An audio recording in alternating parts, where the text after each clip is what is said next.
Once, a little thief named Xiao Bao was chased and beaten by the entire village for stealing. With a chicken in his mouth, he ran home, saying he hadn't eaten roast duck in ages. He picked a fresh melon from the roadside and sent it home, not caring whose it was.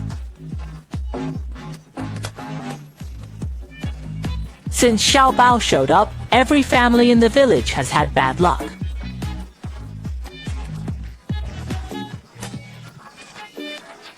While strolling, Xiao Bao saw a nice walking stick and snatched it to run home.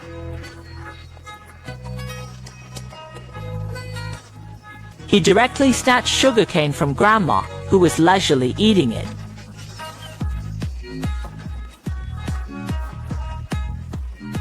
Big